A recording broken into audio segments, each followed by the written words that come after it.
Right now, as you're watching this, you're doing something that's making your anxiety worse. You don't know you're doing it. Nobody ever taught you that you're doing it. But every single time anxiety shows up, you automatically engage in this one behavior that feeds it, strengthens it, and guarantees it will come back stronger next time. And here's what's strange. Monks who sit in silence for decades have discovered that the moment you stop this behavior, anxiety loses almost all of its power. Not because they're special, not because they've mastered some complex technique, but because they've seen something about the nature of anxiety that changes everything. There's a reason why monks who spend decades in silence seem to possess an unshakable peace that no amount of therapy, medication, or positive thinking seems to replicate in the modern world. They've stumbled upon something that sounds almost too simple to be true, yet it's so profound that once you see it, you can't unsee it. And I'm not talking about meditation techniques, breathing exercises, or any practice you need to perfect.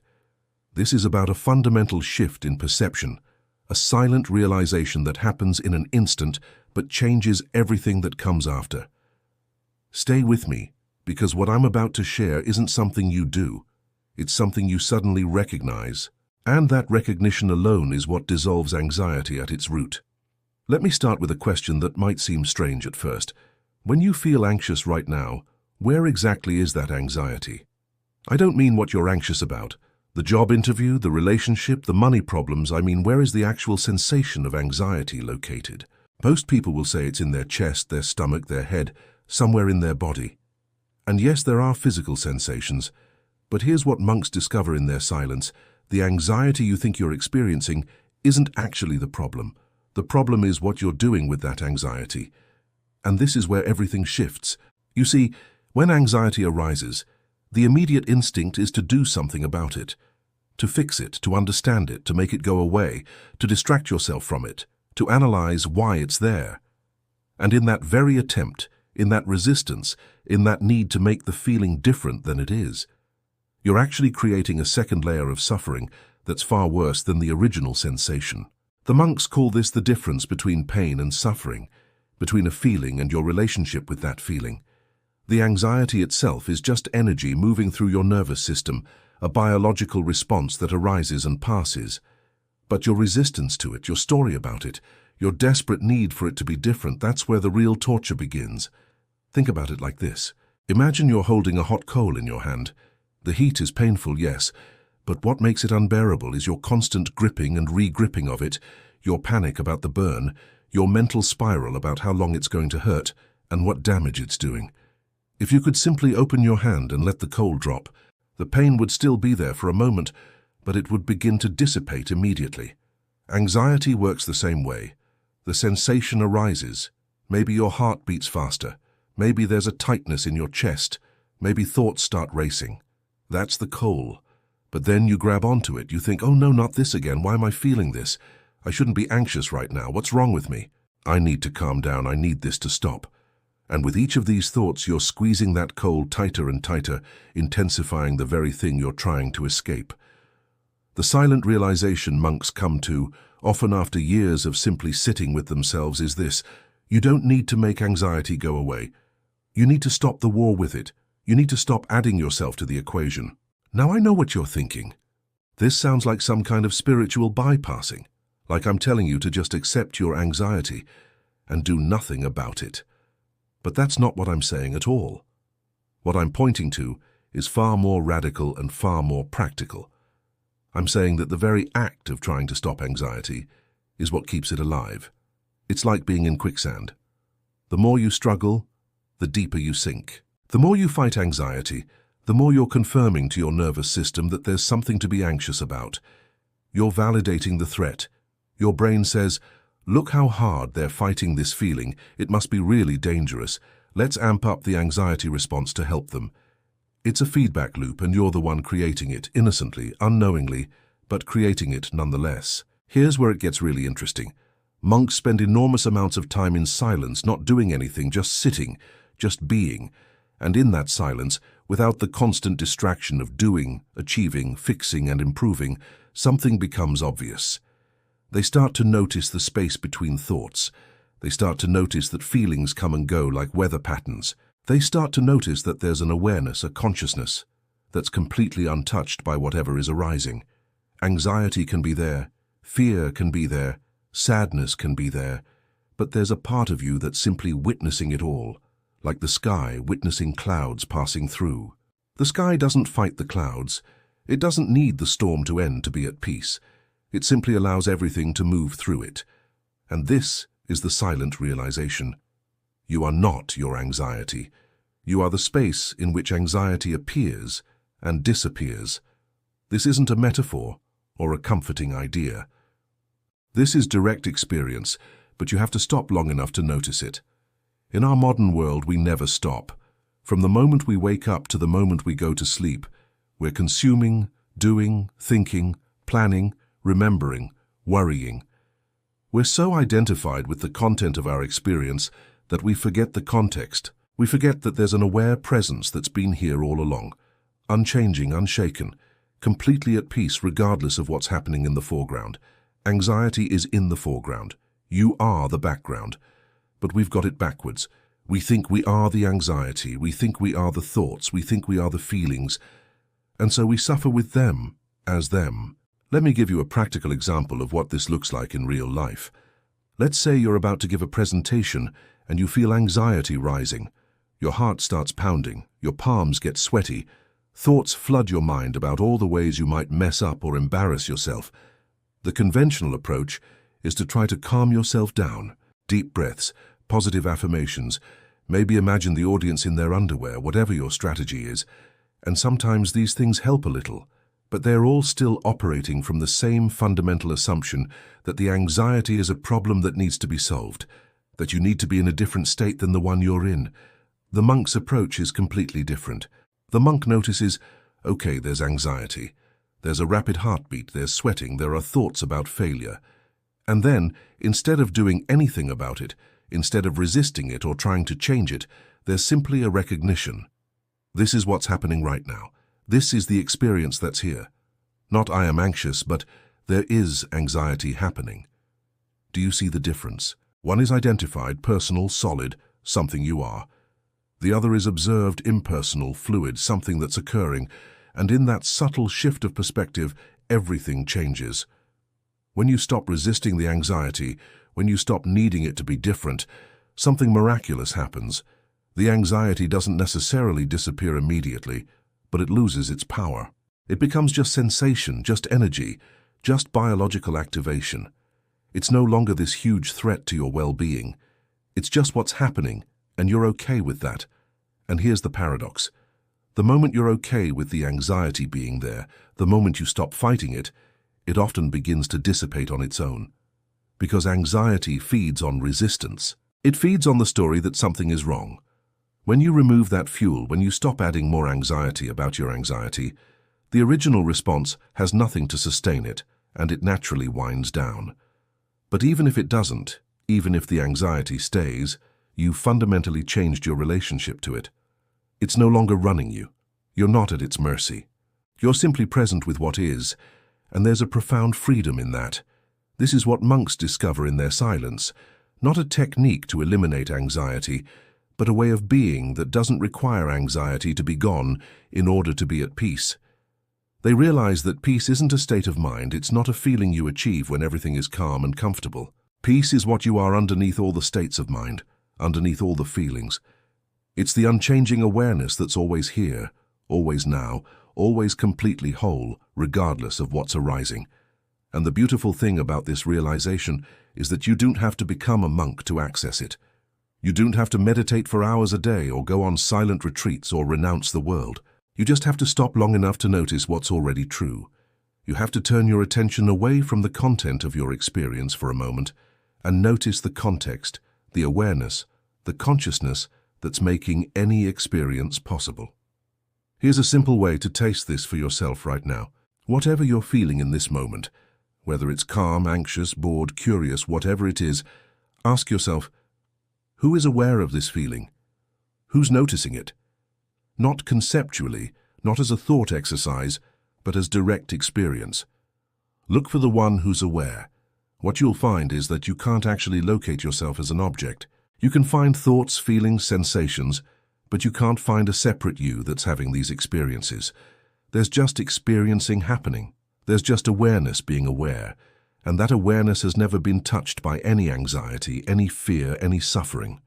It's pristine, pure, completely at peace. The anxiety is like a wave on the surface of an ocean.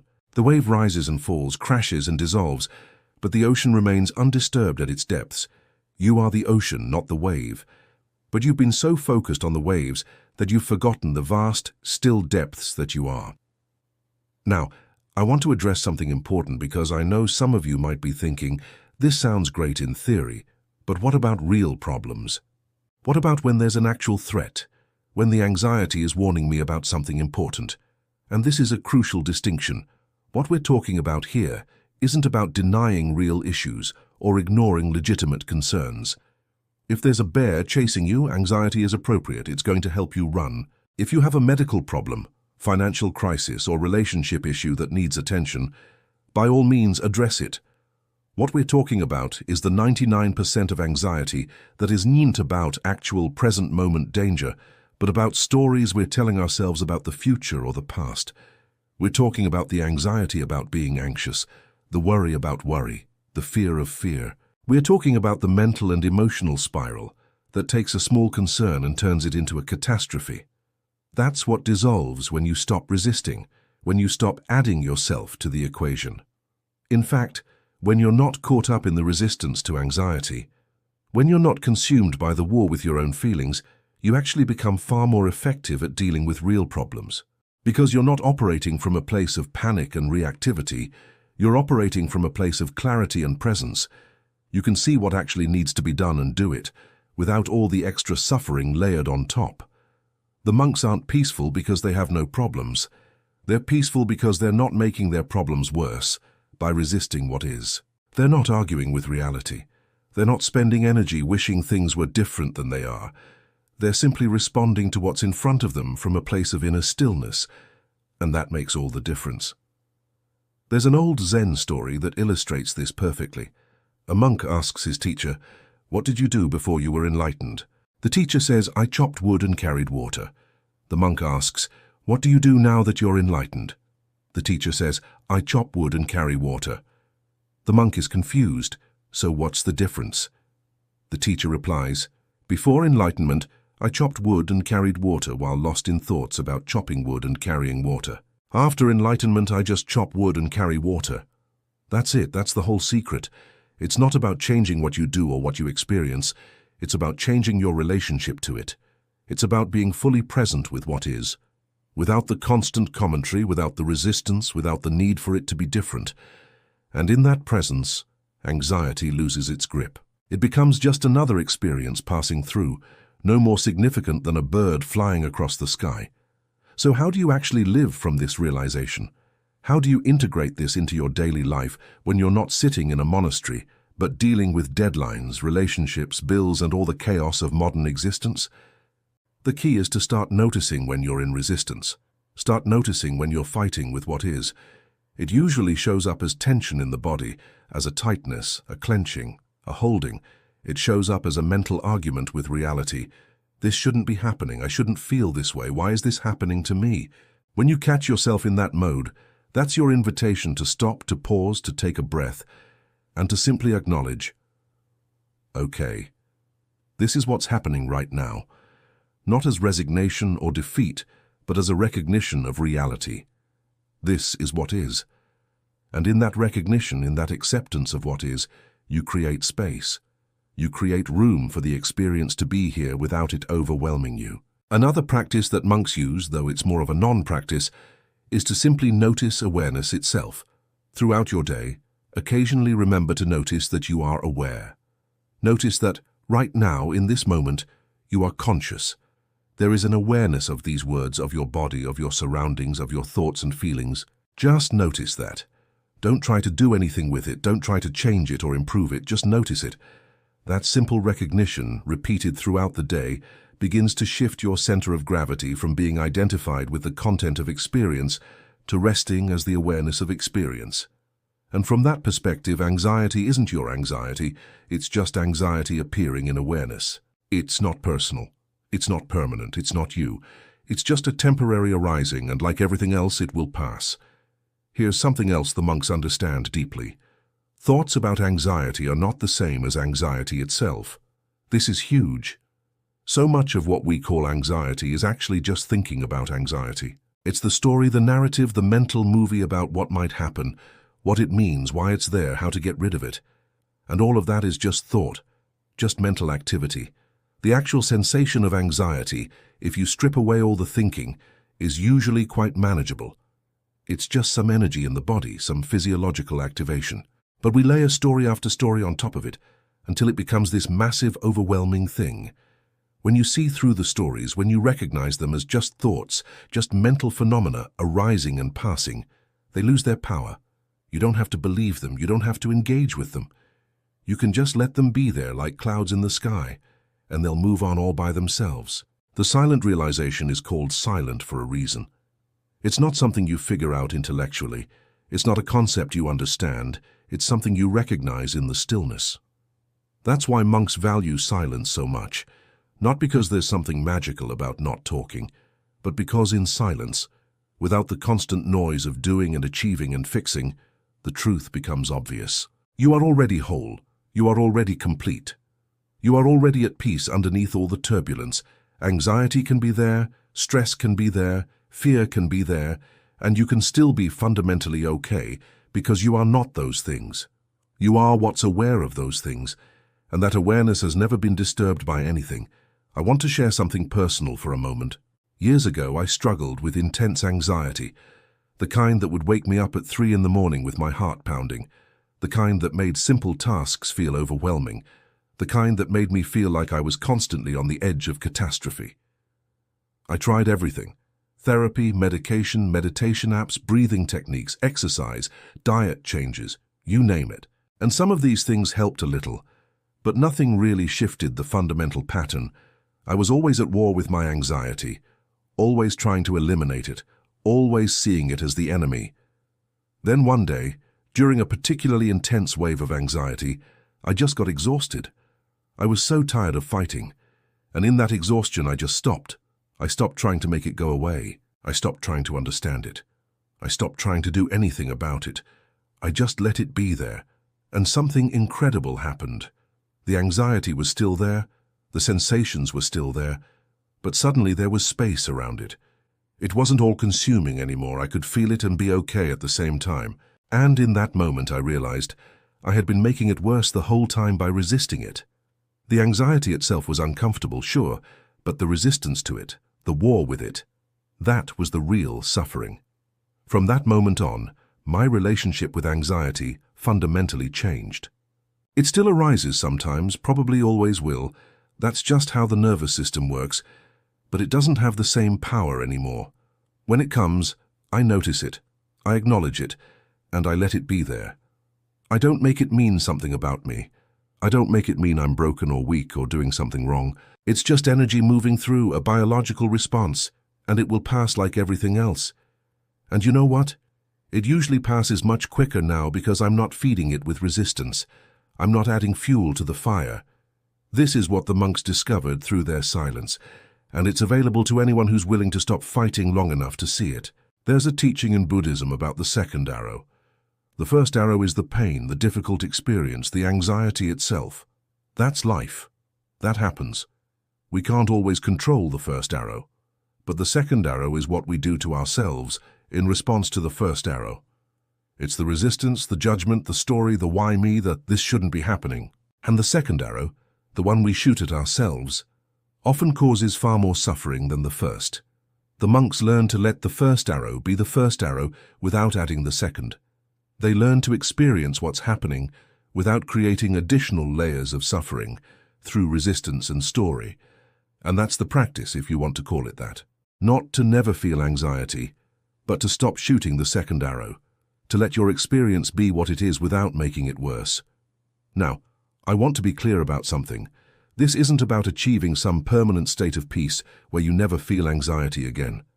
That's not realistic, and it's actually just another form of resistance, another way of saying, I shouldn't feel this way. What we're pointing to is a fundamental shift in identity, a recognition that you are not your anxiety. You are not your thoughts. You are not your feelings. You are the awareness in which all of these things appear. And from that perspective, you can feel anxiety and be at peace simultaneously. They're not mutually exclusive. Peace isn't the absence of anxiety. Peace is the recognition that you are more than anxiety, bigger than anxiety, untouched by anxiety at the deepest level. The anxiety is like a weather pattern passing through the sky of your being. The sky doesn't fight the storm, and it doesn't need the storm to end to be itself. It simply allows everything to move through it. This realization has profound implications for how you live your life. When you're not consumed by the need to eliminate anxiety, when you're not spending enormous amounts of energy managing and controlling your inner experience, you become available for life in a way you weren't before.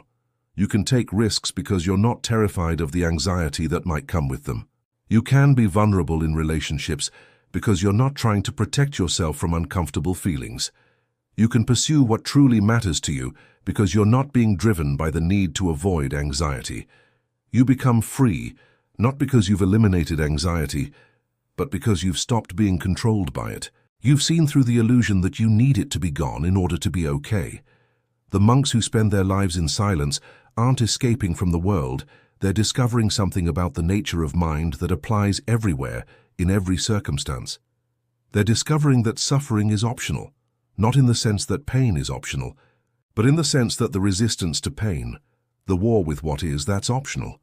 And when you stop that war, when you stop fighting with your experience, a natural peace emerges, not because you've achieved something or attained something, but because you've stopped doing the thing that was preventing peace from being obvious. You've stopped arguing with reality. You've stopped insisting that this moment should be different than it is. Here's the thing that might blow your mind. Right now, in this very moment, regardless of what you're feeling, regardless of whether there's anxiety or peace or anything else, you are absolutely okay. Not conceptually, not in the future when things get better, but right now, the part of you that's aware, the consciousness that's reading these words, that's noticing your body, that's experiencing whatever is arising, that part has never been touched by any anxiety. It's been here your whole life, completely unchanged, completely at peace. The anxiety is something appearing to that awareness, but awareness itself is pristine, pure, totally untouched. And you are that awareness, not the personality, not the person with the history and the stories and the problems, but the awareness in which all of that appears. That's what the monks realize in their silence. That's the silent realization. And once you see it, truly see it, not as a concept but as direct experience, it changes everything. So what do you do with this? How do you take this understanding and make it practical? Start simple. The next time you feel anxiety rising, instead of immediately trying to fix it or make it go away, just pause, take a breath, and ask yourself, can I let this be here? Can I allow this feeling to exist without needing to change it right now? You're not giving up. You're not resigning yourself to suffering. You're simply experimenting with non-resistance. Just for a moment, see what happens when you stop fighting. Notice the space that opens up when you're not clenched against your experience. Notice that you can feel anxiety and breathe. You can feel anxiety and stand. You can feel anxiety and still be aware, still be present, still be fundamentally okay. That's the beginning. That's the crack where the light gets in. And then, as you go through your day, practice noticing awareness. It sounds too simple, but it's revolutionary. Just notice, I am aware right now. There is consciousness happening right now. Don't try to change what you're aware of, just notice the awareness itself. The more you do this, the more your identity starts to shift from being the content of experience to being the context, the awareness in which everything arises. And from that place, anxiety becomes manageable because it's not you. It's just something you're noticing, something passing through, no more significant than a bird flying across your field of vision. The monks have been practicing this for thousands of years, and they've discovered something that modern psychology is only beginning to understand. The resistance to uncomfortable feelings is what creates most of our psychological suffering. The feelings themselves, even intense ones like anxiety, are workable. They're just energy, just sensation, just biological processes. But when we resist them, when we make them wrong, when we build stories about what they mean and why they shouldn't be there, We create a whole secondary layer of suffering that's far worse than the original feeling. And the good news is, you can stop doing that. Right now. You don't have to wait until you're healed or fixed or different. You can simply choose in this moment to stop fighting with what is. To let your experience be your experience, without judgment, without resistance, without the need for it to be different. This is the silent realization. This is what dissolves anxiety at its root. Not by making anxiety go away, but by recognizing that the you that you truly are has never been troubled by anxiety in the first place. The waves on the surface can be turbulent, but the depths of the ocean are always still. You are the ocean, not the waves. And once you know that, really know that, not just intellectually but as lived experience, anxiety loses its power. It becomes just another wave arising and passing, no threat to who you truly are. The monks aren't special. They haven't achieved something you can't achieve. They've simply stopped long enough to notice what was always true. Beneath all the noise, beneath all the turbulence, there is a peace that passes understanding, a stillness that was never disturbed, an awareness that has been here all along, witnessing everything, untouched by anything. That awareness is you. That peace is your true nature, and it's available right now, in this moment, regardless of what you're feeling. You just have to stop fighting long enough to notice it.